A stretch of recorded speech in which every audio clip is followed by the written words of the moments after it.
Allez, bonjour à tous, j'espère que vous allez bien. Aujourd'hui, on va faire une analyse d'Atom, de Cosmos, on fera une analyse technique, long terme, moyen terme, court terme, on verra un trade également que j'ai pris et je vous donnerai mon avis sur la situation actuelle de Cosmos. Avant de continuer la vidéo, n'hésite pas à rejoindre le Discord, tu y retrouveras une communauté motivée et passionnée, tout comme toi, du trading, du monde de l'investissement et des crypto-monnaies. Rien de mieux que de s'entraider et échanger pour progresser. Je te partage également de manière gratuite chaque jour des conseils à appliquer immédiatement pour améliorer tes résultats. Donc n'hésite pas à nous rejoindre, le lien est en description. Alors, Atom ne performe pas très bien, enfin ça c'est subjectif, mais comparé aux alts, il fait pas une très bonne performance, voilà, on est à peu près sur un plus 60%. Maintenant, les Layer 0, donc Atom, Polkadot, ça n'a jamais été des projets qui s'enflamment et qui font comme Solana fait actuellement de très grosses performances.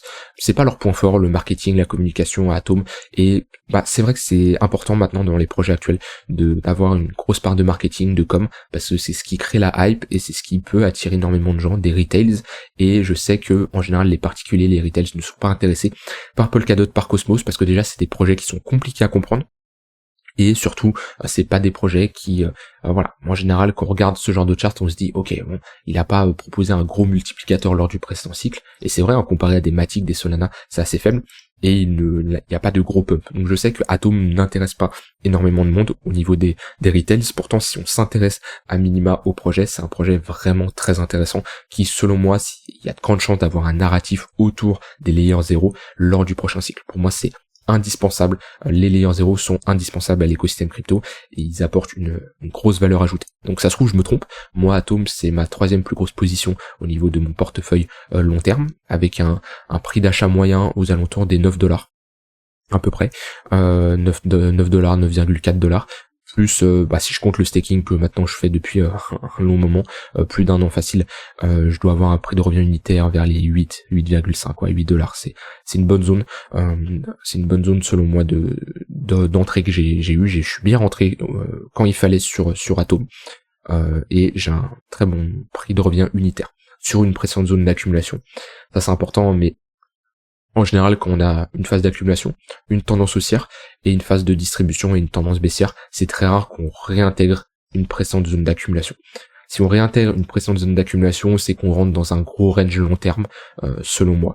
BTC n'a jamais réintégré ses précédents ranges, Ether non plus.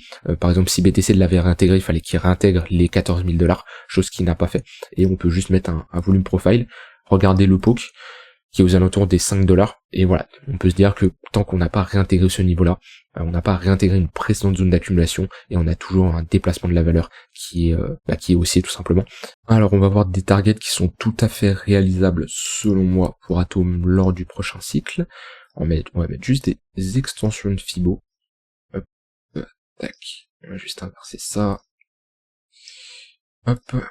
Alors on va mettre les 318, 218. Pour moi, un Atom au niveau des $100 me surprendrait absolument pas. Au vu de, comme je dis, s'il y a un narratif, s'il y a vraiment une hype, les gens se rendent compte de la puissance des Layer 0 et qu'on a des gros investissements qui se font dessus.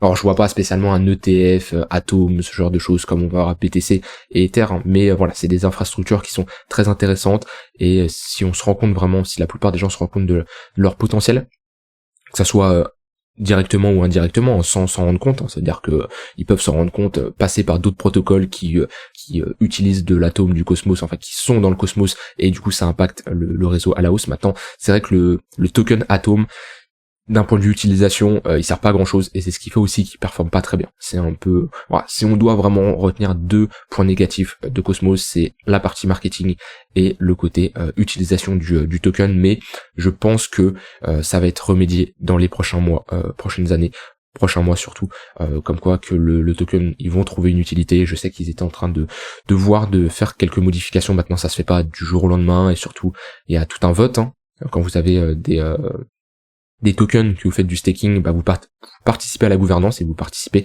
au vote de certaines modifications. Et là-dessus, la communauté Atom est très intelligente. En général, ils prennent les bonnes décisions. Donc, on verra ce qu'ils nous proposent. Maintenant, si on a un nouvel ATH, voire un Atom aux alentours des $100, ne me surprendrait absolument pas. Moi, j'aurais une grosse zone quand même de prise de profit si on vient chercher ces $100, ce qui ferait un x10 un peu plus sur mon entrée, ce qui est une bonne performance. Maintenant voilà, je garderai toujours des atomes, je pense, je ne revendrai jamais 100% de mon bag d'atomes, comme je revendrai jamais 100% de mon bag de BTC et Ether.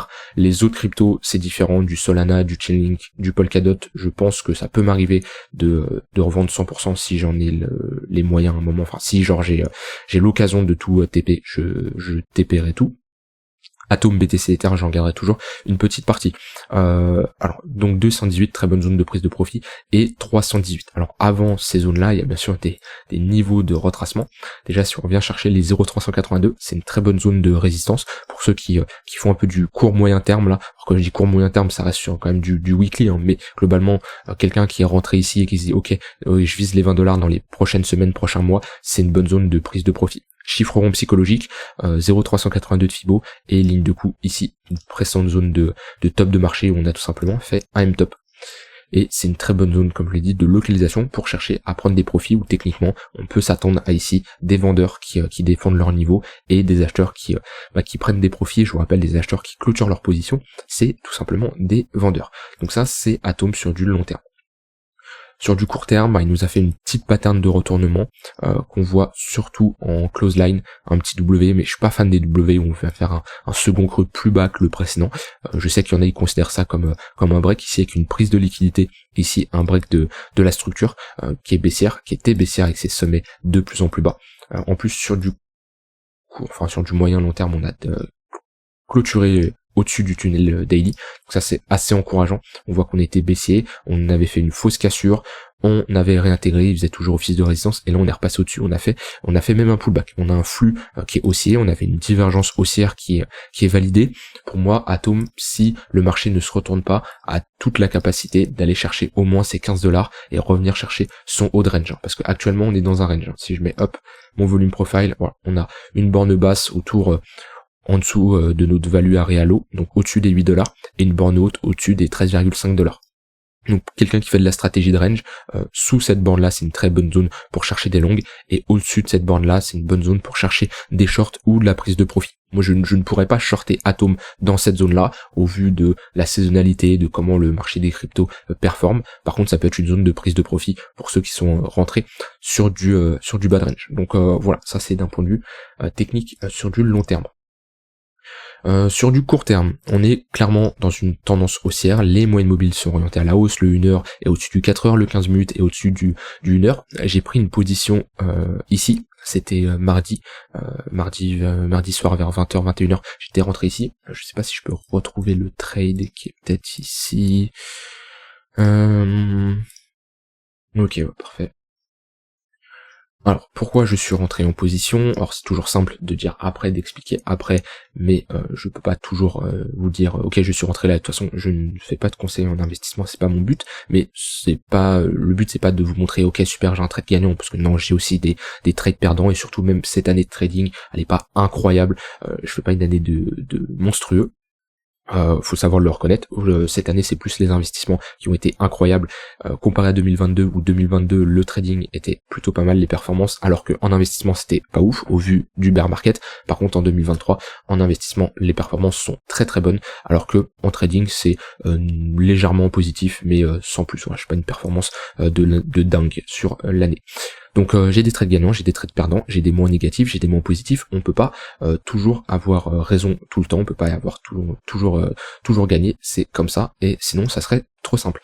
Alors pourquoi je suis rentré en position sur Atom? J'avais une nette tendance haussière, d'accord, tunnel 1h, voilà, flux bien haussier en daily, ok, là-dessus on est d'accord. Maintenant, pourquoi je suis rentré ici? On a fait un magnifique pullback au niveau de notre tunnel 1h, ici. On a une divergence haussière, on est revenu chercher une précédente zone d'accumulation, et ça, quand je vois ce genre de creux, qui revient chercher un précédent creux comme ça, il y a de grandes chances en général qu'on soit dans un range. Et on le voit ici, on revient chercher ce niveau-là, et on est dans un range. Quand on est dans une tendance haussière, et qu'on a un creux qui revient chercher un précédent creux, comme ça, on peut se dire, ok, là on a des vendeurs qui ont poussé relativement fort, on a des acheteurs qui n'ont pas spécialement soutenu ici, on a des chances de rentrer dans un range. Ça c'est souvent le cas. surveillez bien le prix d'un actif quand il fait ça, mais quand on a cette tendance haussière, qu'on a un creux qui revient chercher un précédent creux, au moment où on pump ici, il y a de grandes chances de se faire rejeter également, comme on a eu ici. Voilà, pour le moment on se fait rejeter. Maintenant je ne chercherai pas à short au vu de la tendance qui est haussière. Du coup, pourquoi je me suis positionné, comme je l'ai dit, précédente zone de support, tunnel 1 heure. Sur du 1 heure, on avait une divergence haussière. Ok, donc première chose, je localise mon entrée. Ok, la localisation est bonne. Je regarde si d'un point de vue momentum j'ai un affaiblissement. J'ai ici mon affaiblissement. Et je rentre sur du 15 minutes. Donc là, j'ai juste utilisé 2 unités de temps, le 1 heure et le 15 minutes. Et alors, bien sûr, le 4 heures et le daily pour avoir le momentum, la tendance primaire, on va dire, mais 1 heure et 15 minutes surtout.